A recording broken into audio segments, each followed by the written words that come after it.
سیدنا یونس علی نبینا علیہ الصلوۃ والسلام کی قوم کا ذکر آ رہا ہے۔ دیکھیں اللہ تعالیٰ کی یہ سنت ہے کہ اللہ تعالیٰ جب بھی کسی قوم میں کسی رسول کو مبعوث کرتا ہے تو وہ وہاں جا کر دھمکی لگاتے ہیں کہ ہم پر ایمان لے آؤ، نہیں تو بڑے دن کا عذاب تمہیں آ پکڑے گا۔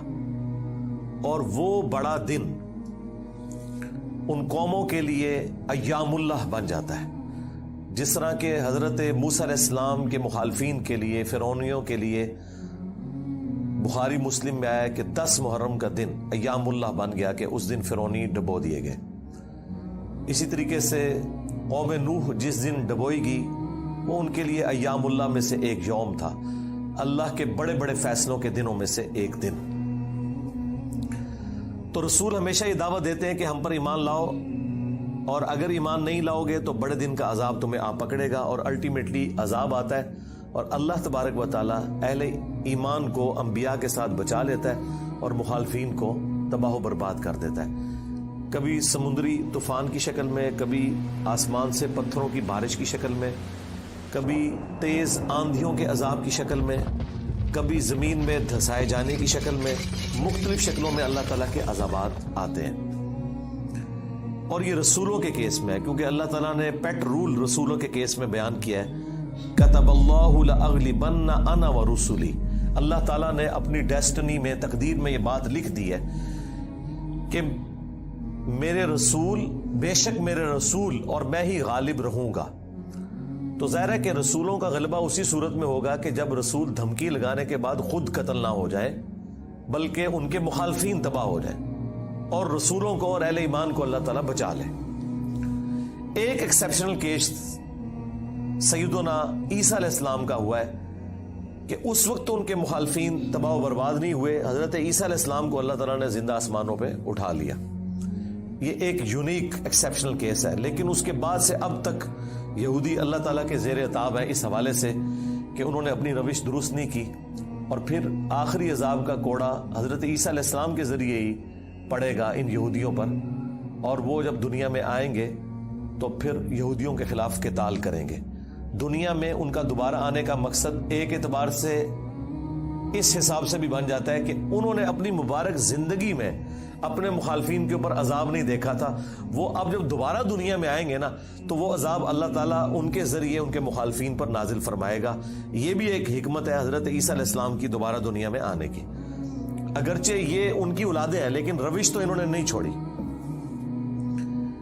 ایک اور ایکسیپشن ہے وہ یونس علیہ السلام کی ہے۔ ان کے کیس میں تو اللہ تعالیٰ نے بالکل ڈیفرنٹ ایک فیصلہ فرمایا کہ یونس علیہ السلام کی قوم نے جب عذاب کے آثار دیکھے تو انہوں نے توبہ کی اور اللہ تعالیٰ نے ان سب کا ایمان قبول کر لیا، اور وہ قرآن میں آتا ہے کہ 1,00,000 سے بھی زیادہ لوگ تھے جو سارے کے سارے ایک دن میں مسلمان ہو گئے۔ یعنی یونس علیہ السلام کی سال ہر سال کی تبلیغ نے کوئی اثر نہیں دکھایا، جب عذاب کے آثار نظر آئے تو انہوں نے ایمان قبول کر لیا۔ یہ صرف یونس علیہ السلام کی قوم نہیں، باقی قوموں کے بارے میں بھی سورۃ الانبیاء میں آیا کہ جب کبھی بھی رسولوں کے مخالفین پر عذاب آتا تھا تو مخالفین اس عذاب کے وقت پھر چیخیں مارتے تھے اور کہتے تھے کہ یا اللہ ہمیں ایک دفعہ چھوڑ دے، اب ہم تیرے نبی کو مانیں گے۔ سب سے بڑا خبیث فرعون، اس کے بارے میں قرآن میں سورہ یونس میں ہی ہم پڑھ چکے ہیں کہ اس نے بھی موت کے وقت کہا تھا کہ میں ایمان لاتا ہوں موسیٰ علیہ السلام کے رب پر، بنو اسرائیل کے رب پر، اور پھر اللہ تعالیٰ نے جواب میں فرمایا آن، اس وقت اب ایمان لے کر آیا، اس وقت ایمان لانا تجھے کوئی فائدہ نہیں دے گا۔ جو جامع ترمذی میں بھی حدیث ہے کہ موت کے غرغرے سے پہلے پہلے توبہ قبول ہے۔ یہ جو موت کا غرغرہ ہے نا، یہ امتوں کے کیسز میں عذاب کے آثار کا سامنے نظر آنا ہے۔ وہ پوری قوم کے لیے موت کے غرغرے کا وقت ہے، اگرچہ وہ ان پہ نظر نہیں آئی ہے لیکن وہ اللہ کا فیصلہ ہو چکا ہے، وہ اب انہوں نے کنفرم مرنا ہی مرنا ہے۔ وہ آثار جب نظر آنا شروع ہوئے تو باقی قومیں بھی آہو بکا کرتی تھیں، اس قوم نے بھی آہو بکا کیا، اور اللہ تعالیٰ نے ان کے کیس میں وہ سن لیا اور انہیں بچا لیا۔ اور جب یونس علیہ السلام واپس آئے وہ تو دنگ رہ گئے کہ یہ کیا ہوا، میں تو انہیں عذاب کا وعدہ دے کے گیا تھا، یہ سارے کے سارے زندہ سلامت ہیں۔ اور اس سے بڑھ کر ان کو حیرانگی یہ ہوئی کہ وہ سب کے سب لوگ ایمان بھی لے آئے. تو اب حضرت یونس علیہ السلام کو وہ غم تو بھول گیا کہ میرا دیا ہوا وعدہ پورا نہیں ہوا. ظاہر ہے ایک امبیرسمنٹ تو تھی کہ آپ قوم کو کہہ کے یہ نکلے ہیں کہ اب تم پہ عذاب آئے گا, اور عذاب نہیں آیا. تو امبیرسمنٹ تو حضرت یونس علیہ السلام نے فیل کی, لیکن اس کی کمپنسیشن اللہ نے اس حوالے سے کر دی کہ جو ان کا مقصد ہے وہ پورا ہو گیا کہ لوگ ایمان لے آئے. آپ سورۃ الاعراف میں, سورہ ہود میں بھی دیکھیں گے کہ جب کبھی قوموں پر عذاب آتا ہے تو اینڈ پہ وہ قوم کا پیغمبر عذاب دیکھنے کے بعد اپنی قوم سے مخاطب ہو کے کہتا ہے کہ میری قوم, میں نے تو بڑی کوشش کی تھی کہ تمہیں اس عذاب سے بچا لیتا, لیکن تم خود گمراہی پر تلے ہوئے تھے. تو عذاب کے بعد بھی قوموں کا درد پیغمبروں کے سینے میں رہتا ہے, ایک نیچرل چیز ہے. رقیق القلب ہوتے ہیں نا جو پیغمبر ہوتے ہیں. تو یہاں پر جب انہوں نے دیکھا صاحب ایمان لے آئے تو ظاہر ہے کہ وہ ایک ہیپی اینڈنگ ہوئی ہے. کیا ڈراپ سین ہوا ہے. میں کبھی بعض اوقات یہ جب حضرت یونس علیہ السلام کی قوم کا واقعہ قرآن میں پڑھتا ہوں نا, تو میں بڑی خواہش کرتا ہوں کہ میں جنت میں جا کے یہ منظر دیکھوں کہ وقت کا پیغمبر عذاب کی وعید سنا کے گیا ہے.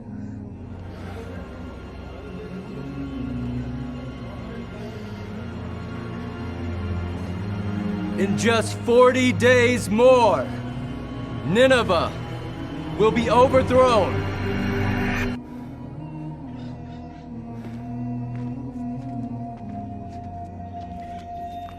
اور لوگ چیخو پکار کر رہے ہیں, اور ایسا یونیک کیس ہو گیا ہے, سمجھ لیں مردے ہی زندہ ہو گئے کہ اللہ تعالیٰ ان کی چیخو پکار سن کے ان کی توبہ بھی قبول کر لیتا ہے.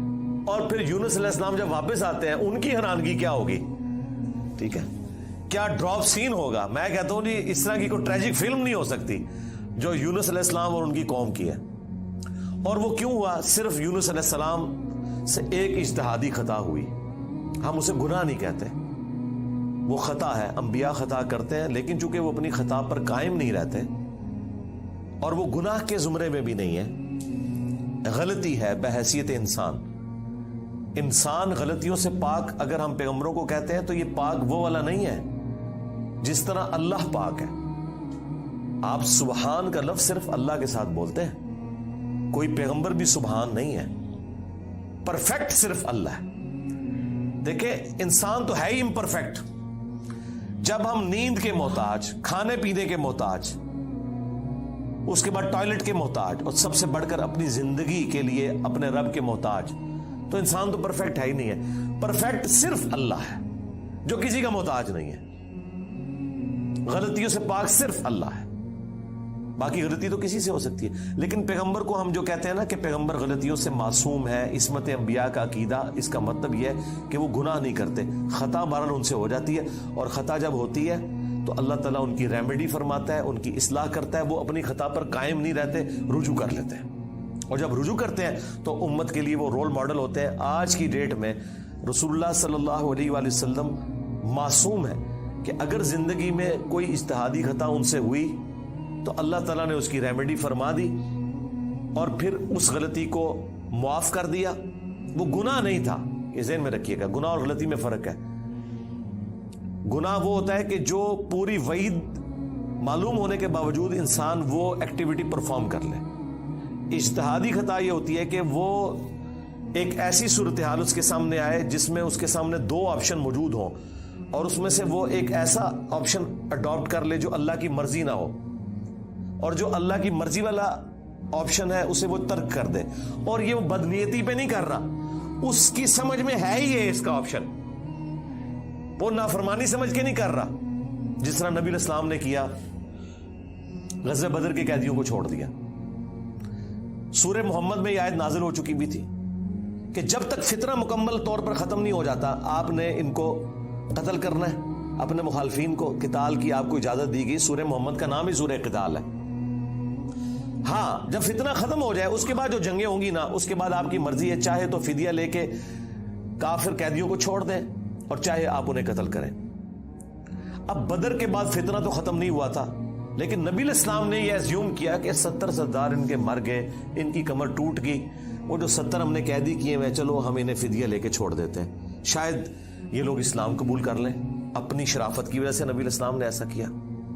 تو اس پہ پھر اللہ تعالیٰ نے سورۃ الانفال میں آیت نمبر 67 68 میں فرمایا کہ اگر وہ پہلے آیت نازل نہ ہوئی ہوتی نا سورہ محمد کی تو ہم تمہیں عذاب دیتے اس عمل کے اوپر جو تم نے غزوہ بدر کے قیدیوں کو چھوڑ دیا، کیونکہ فتنہ تو ابھی ختم نہیں ہوا، تمہارا کام تھا قتل کرتے. اور حضرت عمر کا مشورہ بھی یہی تھا بخاری مسلم میں، لیکن نبی علیہ السلام اور حضرت ابو بکر اپنی شفقت کی وجہ سے انہوں نے یہ پلی لی کہ وہ آیت میں آیا نا کہ فتنہ جب ختم ہو جائے تو پھر تمہاری مرضی ہے، تو ہم یہ زیوم کرتے ہیں کہ فتنہ ختم ہو گیا. یہ بدنیتی کی وجہ سے نہیں تھا، واقعی انہوں نے یہ زیوم کیا تھا، لیکن وہ کس قسم کے ناہنجار لوگ تھے. حضرت عمر رضی اللہ تعالیٰ عنہ نے یہ کنکلوڈ کیا کہ نہیں یہ اس قابل ہے، یہ قتل ہونے چاہیے. بہرحال وہ اجتہادی خطا اللہ تعالیٰ نے معاف کی. اس طرح باقی انبیاء اکرام کے بارے میں حضرت آدم علیہ السلام کی غلطی کا ذکر ہے، موسیٰ علیہ السلام سے بندہ مر گیا تھا، نوح علیہ السلام نے اپنے کافر بیٹے کے لیے دعا کر دی تھی. حالانکہ آج ایک مسلمان، عام مسلمان کو بھی پتہ ہے کہ کافر کی مغفرت نہیں ہو سکتی، تو نوح علیہ السلام کو کیا نہیں پتا تھا؟ بس وہ وقتی طور پر ایک سمجھ لیں ایک باپ کی حیثیت سے ان کا دل پسیج گیا. انہوں نے کہا یا اللہ تو نے وعدہ کیا تھا مجھ سے کہ تو مجھے اور میرے گھر والوں کو بچائے گا، تو میرا بیٹا بھی تو میرے گھر والا تھا. تو اللہ تعالیٰ نے فرمایا کہ اس چیز کا سوال نہ کر جس کے بارے میں تجھے علم نہیں ہے. بڑا کریٹیکل جملہ تھا، اس میں مسئلہ تقدیر بھی چھپا ہوا ہے. ایک تو سمپل معنی ہے کہ اس بارے میں مجھ سے سوال کیوں کر رہا ہے؟ تم نے کب یہ ایزیوم کر لیا کہ تمہارے گھر والے اگر کفر کریں گے تو میں انہیں چھوڑ دوں گا؟ گھر والوں سے مراد وہ گھر والے تھے جو ایمان لے کر آئیں گے. آپ کی بیوی نہیں لائی، ایک بیٹا نہیں لایا، باقی گھر والے لے آئے ایمان، تو بچ گئے. اور دوسرا یہ جو جملہ تھا نا کہ اس چیز کا سوال نہ کر جس کے بارے میں تجھے علم نہیں، سورہ ہود میں آیت نمبر 46 میں، اور اے نوح جاہلوں میں شمار نہ ہو. یہ بڑا سخت جملہ ہے، یہ مسئلہ تقدیر کی طرف اشارہ ہے کہ تجھے نہیں پتا کہ میری تقدیر میں لکھا ہے کہ یہ نبی کا بیٹا ہونے کے باوجود بھی اللہ کے علم میں یہ جہنمی ہے. وہ اللہ تعالیٰ نے اسے جہنمی نہیں بنایا بلکہ اپنے کرتوتوں کی وجہ سے. تو اللہ کی تقدیر کے اوپر تو کسی کا بھی علم نہیں ہے نا جب تک اللہ تعالیٰ مطلع نہ کر دے. یہ بہت کریٹیکل ایشو ہے، اس لیے میں نے الگ سے ایک ویڈیو اس پہ ریکارڈ کروائی ہے. عصمت انبیاء کا عقیدہ، اس کا ٹائٹل ہے انبیاء گناہ نہیں کرتے.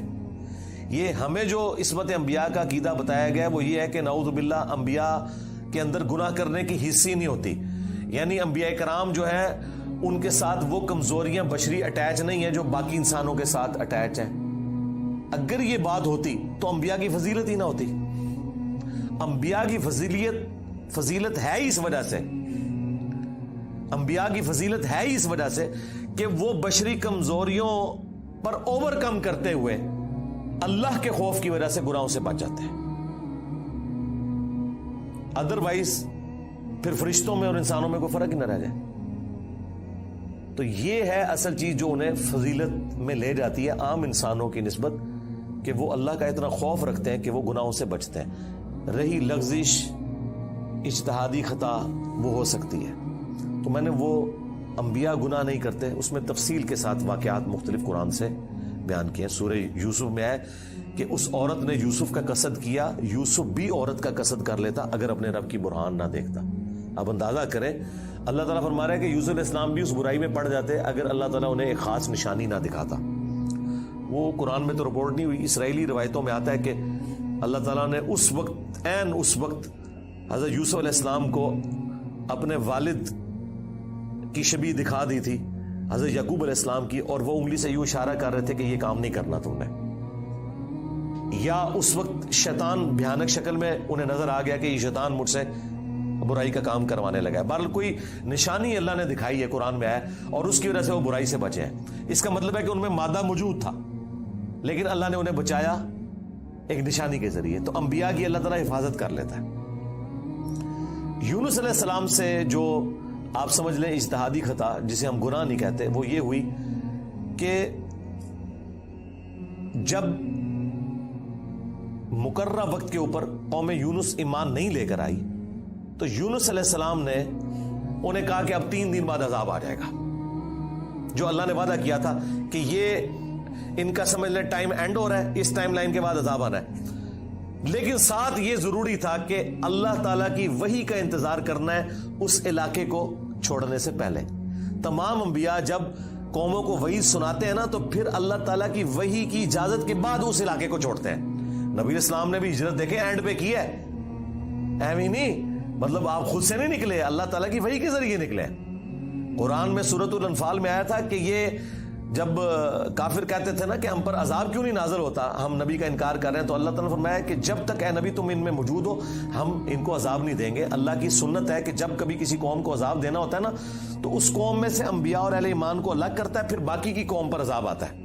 اور وہ اللہ تعالیٰ نے نکالا اور غزوہ بدر میں لا کے ڈبویا ان کو, جس طرح فرعونیوں کو اپنے محلات سے نکال کے سمندر میں غرق کیا تھا, مشرکین عرب کو اپنے گھروں سے نکال کر بدر میں ڈبویا صحابہ کرام کی تلواروں کے ذریعے. یہ عذاب استیصال کی ایک قسط ان پر آئی تھی.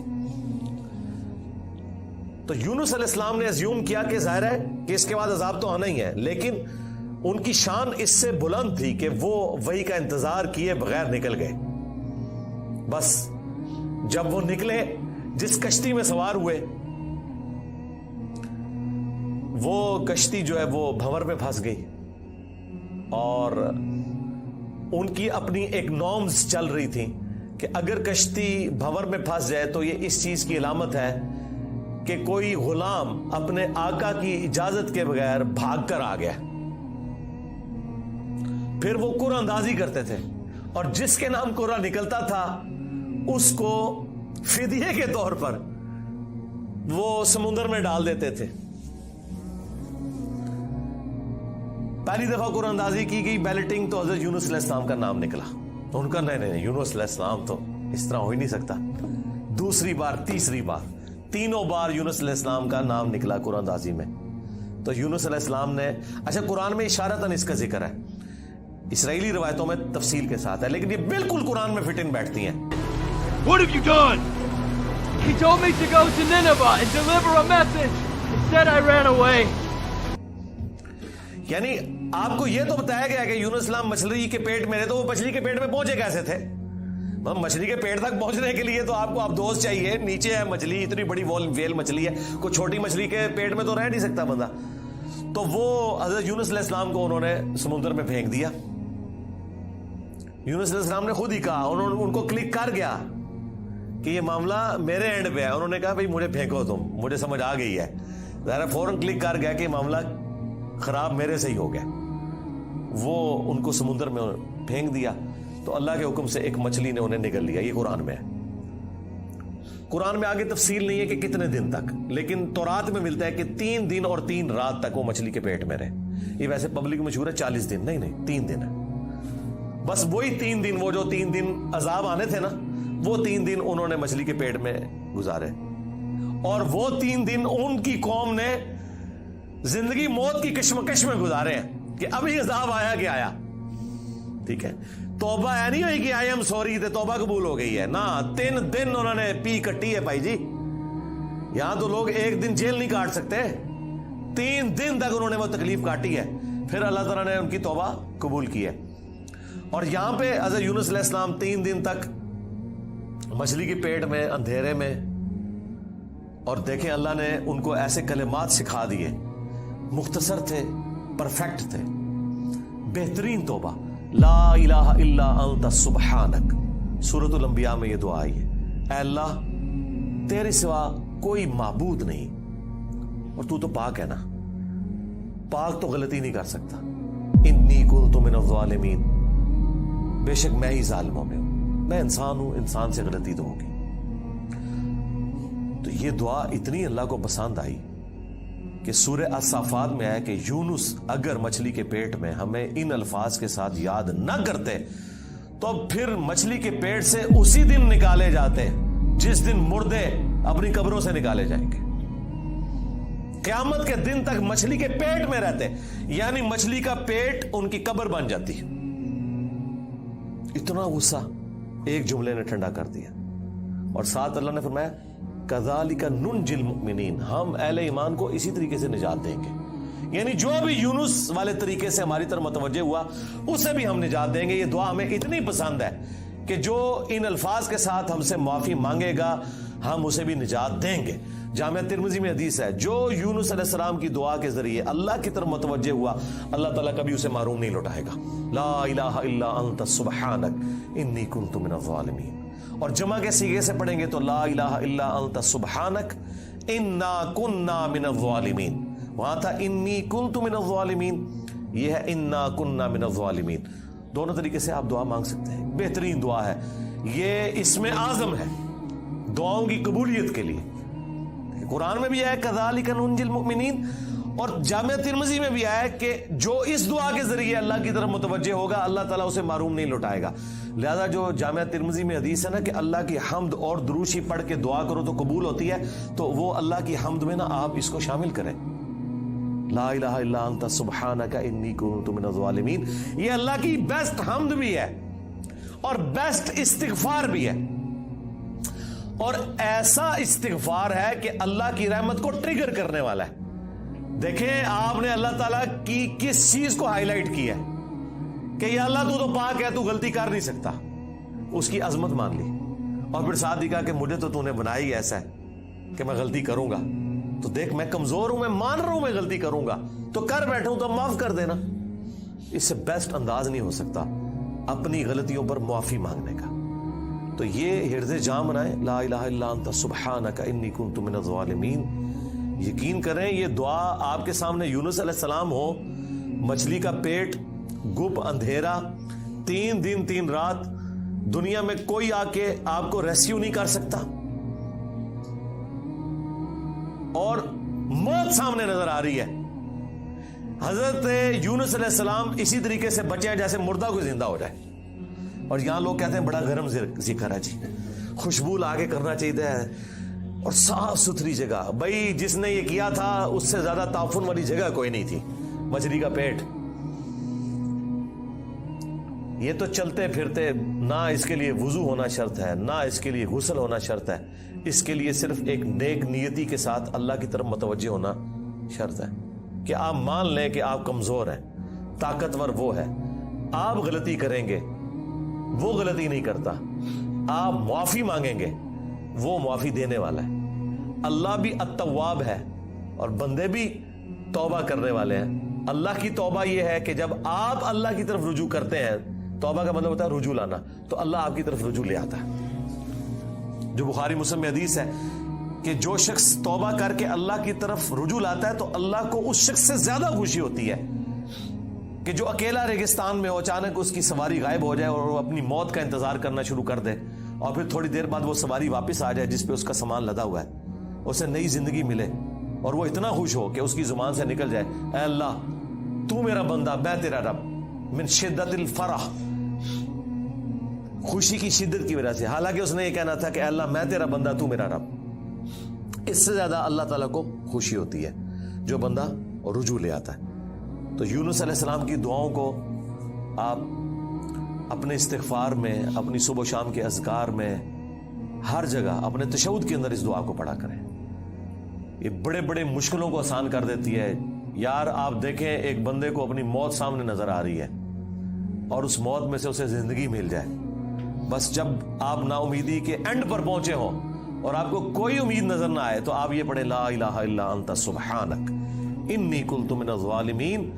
انشاءاللہ تعالی اللہ تعالی اس مشکل میں بھی کوئی نہ کوئی ایسی راہ نکال دے گا جو آپ نے گمان بھی نہیں کبھی کی ہوگی.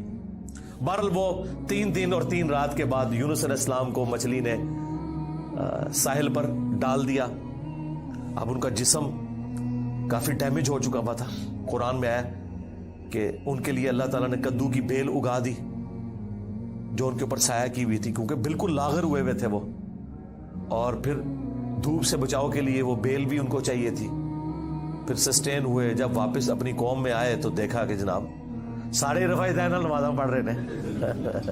انہوں نے کہا پوری زندگی بخاری مسلم دی حدیثاں دکھائیاں, انہیں رفع دین نہیں شروع کیتا, اچانک کیا ہو گیا ہے. یعنی وہ سارے کے سارے مان لے. یہ میں آج کے دور میں ٹرانسلیٹ کر رہا ہوں. پھر کہنے کے کتنے لکھے ہیں سرکار, دیکھیں اللہ تعالیٰ ہر دور میں اپنے بندے بھیجتا ہے جو اس دور کی لینگویج میں ان کو وہ بات سمجھاتے ہیں. تو انہوں نے دیکھا بھی انقلاب یہ کہاں سے آ گیا, سارے اونچی آمین کہہ رہے ہیں, سارے رفع الیدین سے نماز پڑھ رہے ہیں, سارے نے جڑے اپنی شلواریں چھونگ لیاں نے کیا ہو گیا ہے؟ تو پتہ چلا کہ جناب اللہ تعالیٰ نے معاف کر دیا ان کو. اور یہ ایک ایسا ایکسیپشنل واقعہ ہے جو اللہ تعالیٰ کی پوری بنائے ہوئے پلان کے اندر، پوری ڈیسٹنی میں، پوری انسانی تاریخ میں اور کسی کے لیے نہیں ہوا. اس خاص واقعے کی وجہ سے ہی اس سورت کا نام سورہ یونس ہے. اگرچہ یونس علیہ السلام کا ذکر آپ نے دیکھ لیا، بس یہ اتنا صحیح آ رہا ہے. یہ باقی پورے واقعات قرآن میں سکیٹرڈ فارم میں ہیں. سورہ ہود سے میں نے بیان کیا، سورۃ العراف، باقی صورتوں سے جوڑ کے آپ کو ایک جگہ پوری پکچر بتائی ہے. حالانکہ عام بندے سے پوچھے نا کہ سورہ یونس میں کیا ہوگا تو وہ یہ بتائیں گے آپ کو کہ سورہ یونس میں یہ لکھا ہوا ہوگا کہ حضرت یونس علیہ السلام کتنے خوبصورت تھے، ان کی زلفوں کا رنگ کیا تھا، ان کے ماں باپ کہاں رہتے تھے، وہ کہاں پیدا ہوئے، کہاں فوت ہوئے. عام آدمی تو یہ سمجھ رہا ہوگا. حالانکہ سورہ یونس کا جو مرکزی ٹاپک ہے نا وہ توحید ہے، ٹوٹل توحید. اور اس میں حضرت یونس علیہ السلام بھی فٹ ان بیٹھ رہے ہیں. کیوں؟ توحید کا مطلب یہ ہے کہ ہوگا وہ جو اللہ چاہے گا، اور اللہ چاہے تو اپنا بنایا ہوا قانون بھی توڑ سکتا ہے. اللہ اپنے قانون کا بھی کوئی پابند نہیں ہے. لیکن یہ دنیا کے اعتبار سے، آخرت کے لیے نہیں. آخرت کے لیے اللہ نے قرآن میں یہ بتایا کہ میں اپنے وعدے کے خلاف نہیں چلوں گا. آخرت اللہ کا قانون نہیں ہے، وعدہ ہے. اور اگر اللہ وعدہ توڑتا ہے نا تو وہ اللہ نہیں رہتا، کیونکہ جو وعدہ پورا نہ کرے وہ جھوٹا ہوتا ہے، اور جھوٹ اللہ کی طرف منسوب نہیں. لیکن دنیا میں اللہ تعالیٰ اپنے بنائے ہوئے قوانین توڑ دیتا ہے. وہ اللہ کے کوئی وعدے نہیں ہے. اللہ کا قانون ہے کہ آگ جلائے گی، ابراہیم کو نہیں جلایا تو اللہ تعالیٰ کو اس سے کوئی فرق نہیں پڑتا. یہ اللہ کا کوئی وعدہ نہیں تھا. چھری کاٹتی ہے، اسماعیل علیہ السلام کو نہیں کاٹا، یہ اللہ کا قانون ٹوٹا. سمندر میں انسان غرق ہو جاتا ہے، موسیٰ علیہ السلام کے لیے راستہ بن گیا، یہ اللہ کا قانون ٹوٹا معجزے کے طور پر. آخرت میں کوئی قانون نہیں ٹوٹے گا. جو مواعد دنیا سے گیا، اللہ کا تابع فرمان، پیغمبروں کا مطیع، پھر اس پہ تقدیر غالب نہیں آئے گی کہ نہیں جی اے تیری میں ایک گل سنبھال کے رکھی ہے لہذا تو زیرو نال ملٹیپلائی ہو گیا. نہیں، وہاں بھائی نیکیاں تولی جائیں گی. چاہے گناہوں کے پلڑے میں بڑے سے بڑا گناہ بھی آ گیا شرک کے سوا، اور نیکیاں بھاری ہو گئی تو اللہ تعالیٰ کسی کو یہ کہے گا کہ بھی نہیں کہ بالکل دوتے زیرو ہی بچے ہیں. نہیں، بس یہ میرا وعدہ ہے کہ میں بچا لوں گا. بلکہ اللہ کی تو رحمت اس سے بھی زیادہ ہے. وہ تو اپنے پیغمبر کی شفاعت سے جن کے نیکیوں کے پلڑے ہلکے بھی ہو جائیں گے ان کی بھی کمپنسیشن فرما دے گا اگر وہ شرک نہ کرتے ہوئے. انشاءاللہ تعالی ہمیں تو اللہ تعالیٰ بغیر حساب و کتاب کی جنت میں داخلہ عطا فرمائے. آمین. مع النبیین والصدیقین والشہداء والصالحین. آمین. بہرحال یونس علیہ السلام جب واپس آئے، انہوں نے یہ ساری بہاریں دیکھی تو ظاہر ہے کہ خوشی خوشی انہوں نے اس کو ایکسیپٹ کیا، اور اللہ تعالیٰ نے پھر اس کو قیامت تک کے لیے قرآن میں نقل کر دیا.